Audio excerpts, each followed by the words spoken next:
दिल रास्ता कारवां, हर घड़ी है इंतहा, मिले मिले ना मिले, क्या पता ज़मीं आसमां,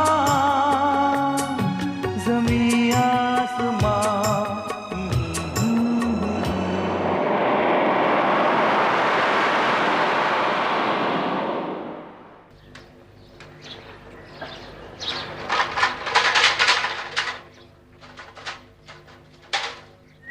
नमस्ते। गुड मॉर्निंग डॉक्टर साहब। Good morning.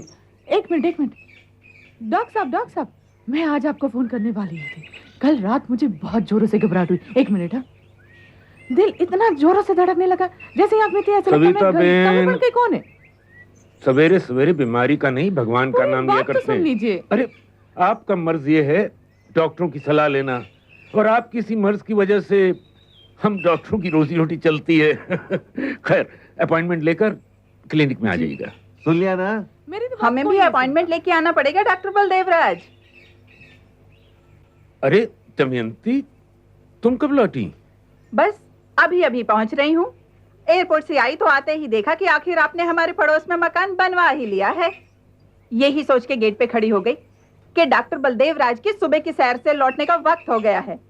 सहेली मेरी हमेशा ठीक कहती थी कि डॉक्टर बलदेवराज अगर किसी चीज के गुलाम है तो बस घड़ी के, और तेरा लूथरा जोरू का गुलाम है। लेकिन मैं हमेशा उससे कहती, नहीं कम्मो, अगर कोई जोरू का गुलाम है तो डॉक्टर बलदेवराज कभी किसी जनानी की तरफ देखते ही नहीं, और मेरा लूथरा हर लड़की से साली का रिश्ता लगाते हैं। स्वर्ग में बैठी वो सोचती तो होगी कि दम्मो बिल्कुल ठीक कहती थी। 25 साल हो गए आपकी शादी को, लेकिन आपने अभी तक दूसरी शादी नहीं की। अगर अब तुम्हें सांस लेने की जरूरत महसूस हो रही हो तो एक शिकायत करने का मौका हमें भी दो। भाई ये क्या मजाक है? हम तुम्हारे पड़ोसी बनकर आए और पता चला कि तुम अपने फॉरेन एडमायरर्स के साथ विदेश चली गई। मेरे फॉरेन एडमायरर्स तो मेरे नाती पोते हैं। कहने लगे, बड़ी मामा आप यहीं रुक जाओ। लूथरा साहब तो वहीं जम गए। मुझसे कहने लगे कि तुम भी यहीं रह जाओ। मैंने कहा, मैं आपसे जुदा हो सकती हूँ लेकिन बम्बई से नहीं। लौट कर बड़ा कर्म किया तुमने बम्बई पर। बगैर तुम्हारे तो शहर की रौनक ही खत्म हो जाती है। अच्छा, तुम हमारे डेली प्रोग्राम तो जानती हो। हाँ। कभी हमारे घर भी आना, घर की रौनक बढ़ाने। बाय। सहेली मेरी ठीक ही कहती थी कि डॉक्टर बलदेवराज को अगर कोई शौक है तो बस दूसरों की टांग खींचने का। अरे मुझे तो आपसे एक जरूरी बात करनी थी। देखो, कभी फुर्सत में कर लेंगे। अगर आपने अपनी लड़की का कहीं रिश्ता पक्का नहीं किया हो ना, तो मेरी नजर में एक बहुत ही स्मार्ट लड़का है आपकी बिरादरी का, प्लेन में मिला था। सीधी लड़की के लिए स्मार्ट लड़का नहीं चाहिए। सीधी लड़की के लिए ही तो स्मार्ट लड़का चाहिए। स्मार्ट और मॉड। आजकल जिन्हें स्मार्ट कहते हैं ना, हम उन्हें 420 कहते थे। आपको तो अपनी लड़की के लिए कोई लड़का पसंद ही नहीं आता। आपका बस चले तो आप उसकी शादी ही ना होने दें। आपकी तो अपनी शादी भी नहीं होनी थी। मेरी सहेली कम्मो ने जबरदस्ती कर ली। जबरदस्ती उसने मकान की जमीन खरीदवाई, जबरदस्ती उसने मकान का नक्शा बनवाया, जबरदस्ती उसने मकान का नक्शा पास करवाया। अगर आपके बस में होता ना तो कुछ नहीं होना था आपसे। बाई।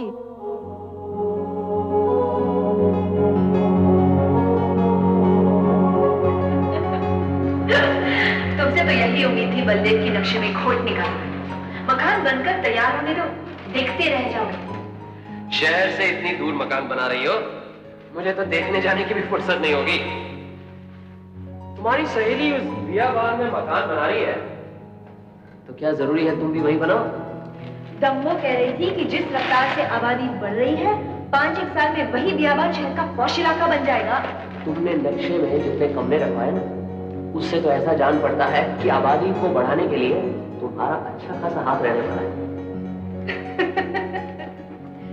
मेरी शक्ल और तुम्हारी अकल वाले जितने ज्यादा बच्चे इस देश को मिल सके उतना अच्छा है डॉक्टर बलदेवराज। और अगर मेरी शक्ल और तुम्हारी अकल के हो गए तो? क्यों? तुम्हारी शक्ल भी कुछ बुरी नहीं। काश मैं भी कह सकता कि तुम्हारी अकल भी कुछ बुरी नहीं है, लेकिन तुम्हारी कम अकली तुम्हारी गृहस्थी के लिए वरदान है। जैसे एक बयान में 2 तलवारें नहीं हो सकती ना, वैसे ही एक घर में 2 अकलमंद नहीं रह सकते। अरे बाबा, फिर तो मुझे अपने जैसे बेवकूफ पैदा करने पड़ेंगे। एक शर्त है, वो तुम्हारी तरह खूबसूरत और हंसमुख होनी चाहिए। इस बात की गारंटी दी जाती है डॉक्टर बलदेव राज कि हमारे मकान का बच्चों वाला ये हिस्सा हमेशा हंसी से गूंजता रहेगा।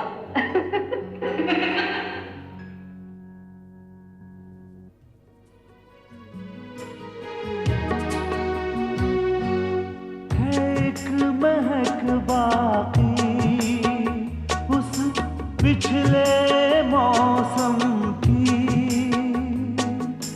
है, एक कसक बाकी सुबह को शबनम की।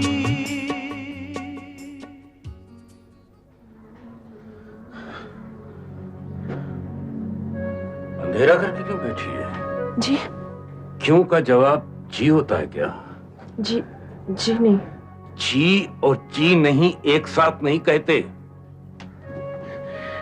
तुम इतनी घबराई घबराई से क्यों रहती हो? तेरी माँ तो बिल्कुल ऐसी नहीं थी। उसे तो बंद अंधेरे कमरों से सख्त नफरत थी, और तू है कि खिड़कियां बंद करके बैठी रहती है। तेरी माँ को तो रोशनी इतनी पसंद थी कि जाड़ों में दिन का छोटा हो जाना उसे खलता था। माँ जैसी बन बेटे। उनकी जैसे कैसे बनूं? मैंने उन्हें कभी देखा ही नहीं। तुझे बताते तो रहते हैं वो कैसी थी। जिंदा दिल, हंसमुख, दबंग, सोशल। तू तो उस पर बिल्कुल नहीं गई, मेरे पर भी नहीं गई। किस पर गई है तू? शायद मेरी माँ पर। देखा तो नहीं, पर कहते हैं बहुत शर्मीली थी। क्या काट रही है बेटे?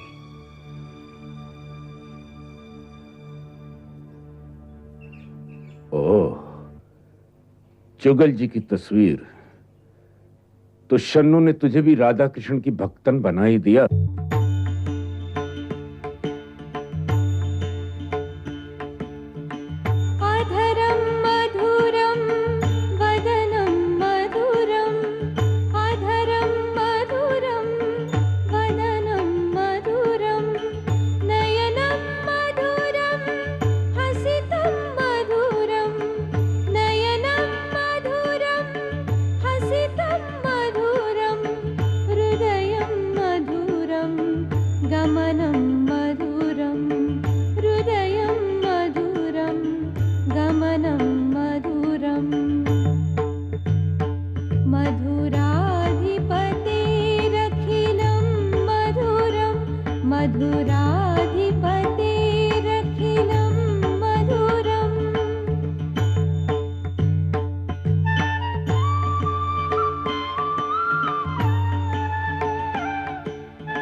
घरेलू कामों की बजाय अपने सज्जाद चाचा के साथ अपने नाना के ट्रस्ट का काम क्यों नहीं देखती?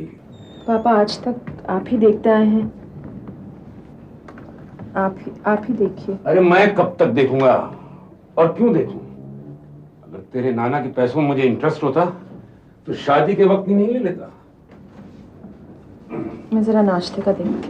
मामा जी, जुगल जी की मेहरबानी से इसकी जुगल जोड़ी जल्दी बन जाएगी और फिर ये घर चलाएगी और अगला इसके नाना जी का ट्रस्ट। जुगल जी की मेहरबानी से तेरी जोड़ी तो बनी नहीं।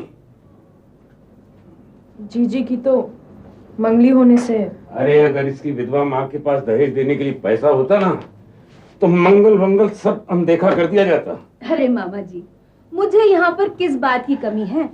जुगल जी की मेहरबानी से मैं आप लोगों के पास आ गई, और वरना वहाँ मैं छोटे से कस्बे में छोटी सी नौकरी कर रही थी। है?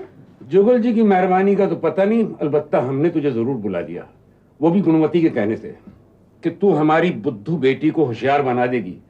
अब उसके होशियार बनने का इंतजार कर रहे हैं हम। अगर आपको लगता है कि ये होशियार नहीं है तो कोई एक अच्छा सा लड़का ढूंढ लाइए जो इसकी भी देखभाल कर लेगा और इसके नाना जी की विरासत की। अरे ढूंढे तो बहुत, और सब लुटेरे नजर आए। मामा जी, अगर आप लड़का ढूंढने में इतनी मीन मेघ करोगे ना तो हो चुकी बेचारे की शादी। अरे लड़की की शादी में गरीबी आड़े आना तो सुना था, लेकिन अमीरी आड़े आना यही देखा। मेरी मानो, आप अब सीरियसली इसके लिए छोरा ढूंढने में लग जाओ। अपने दिल का भी कोई भरोसा नहीं, पता नहीं कब जवाब दे जाए। ये भी ठीक है। हाँ,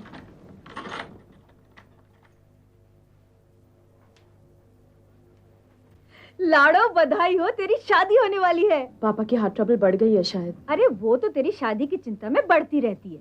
जब तेरा जोड़ीदार आ जाएगा ना, तो तेरी तबीयत भी खुश हो जाएगी और उनकी भी सुधर जाएगी। और उसमें ज्यादा देर नहीं है, पता है आज सुबह से शगुन ही शगुन हो रहे। मैं जुगल जी को तेरी शादी की विनती करके उठी कि खिड़की से बाहर मैंने न्योला देखा, और बाहर आई तो पैर से हिंदी का पेपर टकराया। क्या वो भी शगुन होता है जीजी? अरे हट पगली, वो तो मैंने पंचांग देखा ना, उसमें तो पता चला कि तिथि के अनुसार कल तेरा जन्मदिन है, और कल ही मामा जी ने चंदर और ज्योति को खाने पर बुलाया है। तेरा जन्मदिन भी मन जाएगा। कैंसिल कर दो जीजी। अरे वाह, शादी के 2 महीने बाद तो उन्हें खाने पर बुलाया है और कहती कैंसिल कर दो। पापा को पता चलेगा तो बुरा मान जाएंगे। वही, उन्हें कैसे पता चलेगा? मामी जी का श्राद्ध तो होता नहीं, सीधा भी मैं ही पुजारी जी को भिजवाती हूँ। बता दो जीजी प्लीज। मुझे पागल कुत्ते ने नहीं काटा है लाडो कि बता के उनका और सबका मूड खराब करूं। अरे इसीलिए मरी मामा जी तुझे बुद्धू कहते हैं। चल चल नाश्ता लगवाते।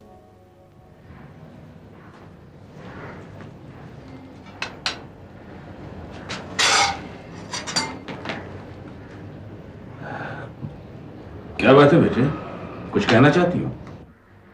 पापा कल।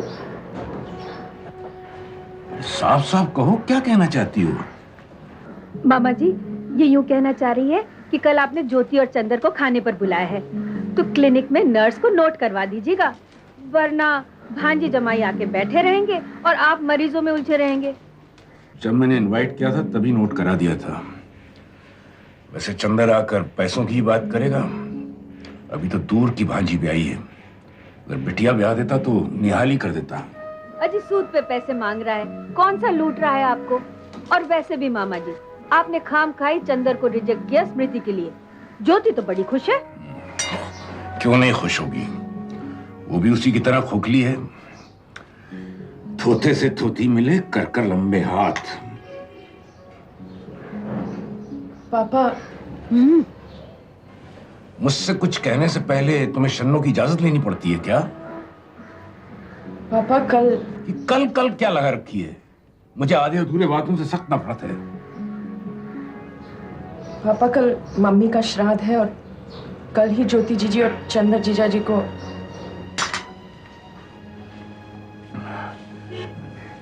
मुनेश्वर, गाड़ी निकालो। नाश्ता तो कर लिया जाता डॉक्टर साहब। वो श्राद्ध के दिन जो दान वान किया जाता है वो सब कर देना। जी अच्छा। मामा जी मैं इसीलिए कह रही थी इसे कि आपको ना बताएं, आपको बुरा लग जाएगा। वैसे अगर मुझसे पूछे तो इसमें बुरा मानने वाली कोई बात नहीं, क्योंकि श्राद्ध के दिन बेटी और दामाद को तो बुलाते ही हैं खाने पर। मैं उन भावुक लोगों में से नहीं हूं जिनकी आधी जिंदगी बेकार बुरा मानने में गुजर जाती है और बाकी आधी बेकार खुश होने में।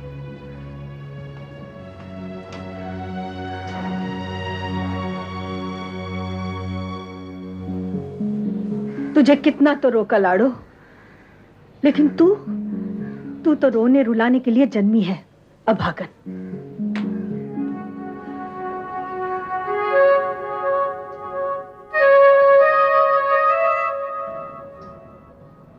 मैंने तो नहीं कहा था कि दोबारा से पेशेंट का एक्सरे निकालिए।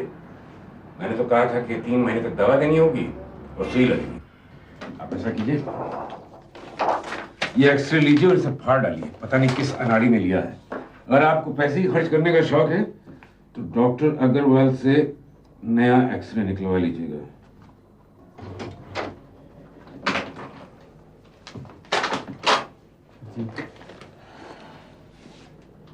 डॉक्टर, तुम लोगों से क्यों इतनी बुरी तरह बात करता है? जबान पे थोड़ा कंट्रोल रखना मांगता है। ब्यूला, डॉक्टर का काम तबीयत ठीक करना है, तबीयत खुश करना नहीं। ये चंदर यहाँ क्यों आ गया? भेज दो उसे। अच्छा चंदर। नमस्ते जी। नमस्ते भाई। अब तुम्हें क्या तकलीफ है? तकलीफ तो जी पैसों की है। मैं यूँ कह रहा था जी कि आप जरा अपने ससुर जी की ट्रस्ट की देखरेख करने वाले वकील साहब से मेरे वो जापानीज कोलैबोरेशन वाले प्रोजेक्ट में पैसा लगाने को कह देते। भाई मैंने वकील से बात की थी, उसने कहा कि तुम्हारे कॉन्टैक्ट्स ऐसे नहीं हैं कि डील थ्रू हो सके। हाँ जी, उसके बारे में आप बिल्कुल बेफिक्र रहिए जी। मैंने अपने एक ऐसे दोस्त को साथ में ले लिया है जिसके बड़े बड़े कॉन्टैक्ट्स हैं। डील तो 100% थ्रू हुई समझो जी। देखो सज्जाद कल पार्टी में आ रहा है तो उनसे बात कर लेना। पार्टी तो कैंसिल हो गई जी। वो ज्योति बता रही थी जी कि कल मामी जी का श्राद्ध है, इसलिए आपकी भावनाओं को ठेस पहुंचेगी। देखो हमारी भावनाओं के बारे में जो अफवाह है वो बेबुनियाद है। ज्योति से कहना पार्टी कल ही होगी। अच्छा जी, मैं तो टाइम से पहले आ जाऊंगा जी। अच्छा बाकी मेरे लिए कोई काम शाम हो मुझे बता देना जी। लाड़ो मेरी जान, आज सुबह से पता है शगुन ही शगुन हो रहा है। मैं अभी तेरे लिए किताब खरीदने गई थी, देख ना देख, परदेसी का प्यार। तो मुझे दमयंती मौसी मिली। वो कह रही थी कि उन्होंने मामा जी को एक फॉरेन का लड़का सुझाया है तेरे लिए, जो चंदर का दोस्त है। और उसका नाम पता है क्या? जुगल किशोर। चंदर जीजा जी के दोस्त है तो चंदर जीजा जी की आधी घरवाली उनके दोस्त की पूरी घरवाली बन जाएगी। जी जी। सुनो, मैंने तुमसे कितनी बार कहा है हिंदी फिल्म देखो जरूर, लेकिन हमारी जिंदगी को हिंदी फिल्म मत बनाओ। कल की पार्टी क्यों कैंसिल की? हमने कोई नहीं की जी, वो तो गुणवंती मौसी ने खुद ही कर दी। उन्हें याद आ गया कि मामी जी का श्राद्ध है। देखो छोटी सी बात के लिए झूठ मत बोला करो। मैंने उनसे कहा है कि पार्टी कल ही होगी, समझी?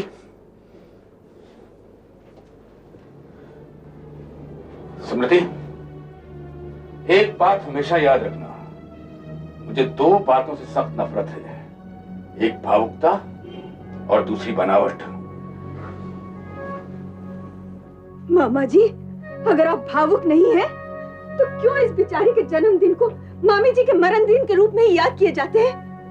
25 साल बाद भी क्यों नहीं भरा आपके दिल का जख्म? तुम्हारे दिल में जख्म नहीं है तो और क्या है बलदेव? धमनियों में रुकावट, कहीं मैं तो नहीं अटक गई उनमें? वो भूल अटकी हुई है जिसकी वजह से तुम हमेशा के लिए मुझसे दूर हो गई कम्मो। पापा सब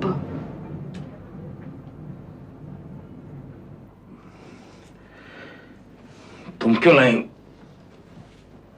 मुनेसर कहाँ है?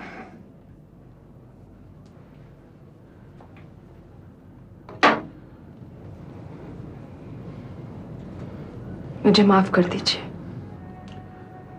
किस बात के लिए? हर बात के लिए पापा। इस मामले में मैं बड़ा कंजूस हूं। एक वक्त पर एक ही बात के लिए माफ कर सकता हूं।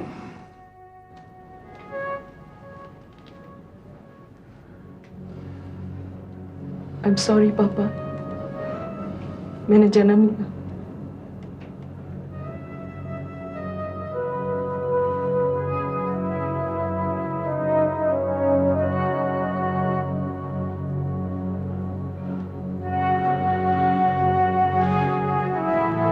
बेटे,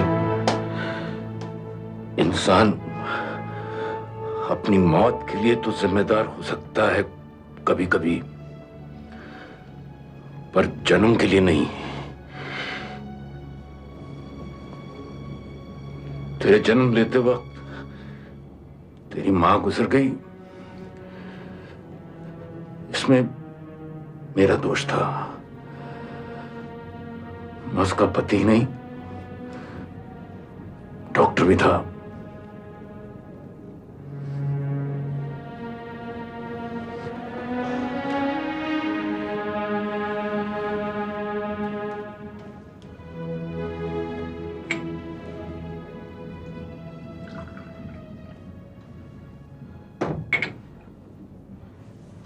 बेटा, एक साड़ी ले लेना मेरी तरफ से, बर्थडे प्रेजेंट।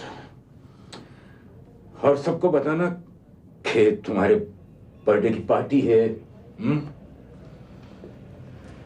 जाओ, सो जाओ।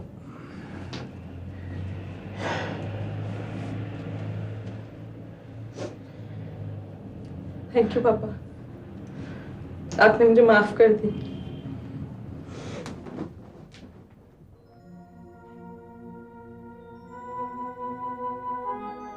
माफ तो मैं अपने को नहीं कर सकूंगा कभी।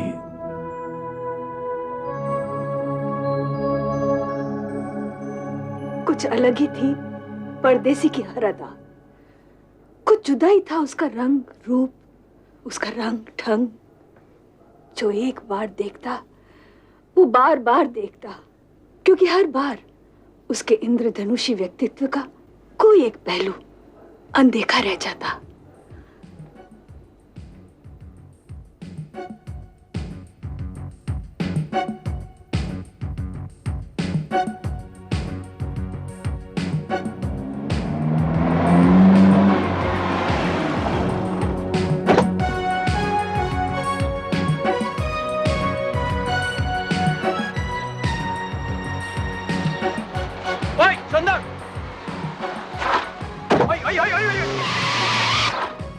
भाई जुगल, क्या खबर है? भाई अच्छी खबर तो यह है कि टोक्यो में ही बात हो गई और अभी राजकुमारी जी को मैं मिलने जा रहा हूँ। और बुरी खबर यह है कि मेरी जेब में सिर्फ डॉलर है, रुपए नहीं।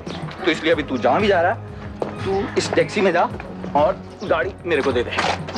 यार जुगल, वो गाड़ी का तो यार वो, अरे यार, गाड़ी देने के बारे में इतना सोचता है तो सौदा पक्का हो जाने के बाद मेरी पत्नी तो दे चुका था। अच्छा ठीक है यार, गाड़ी ले जा, लेकिन शाम को जल्दी लेना। 1 घंटे का काम है, जल्दी से आ जाऊंगा। अच्छा सुन, 500 रुपए देना। 500 रुपए? अरे राजकुमारी को लंच खिलाऊंगा कि नहीं खिलाऊंगा यार? अच्छा ठीक है यार, थैंक यू। अरे बाय।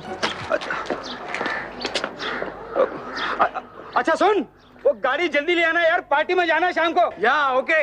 यादों के किनारों से ख्वाबों की सदाएं, माजी के शरारों से फिर उठ के घटा छाए,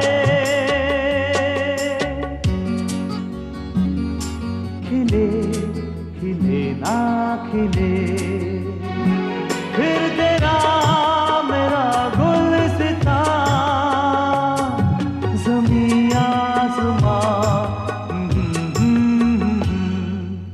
मंजिल रास्ता कारवां, हर घड़ी है इम्तिहान, मिले मिले ना मिले।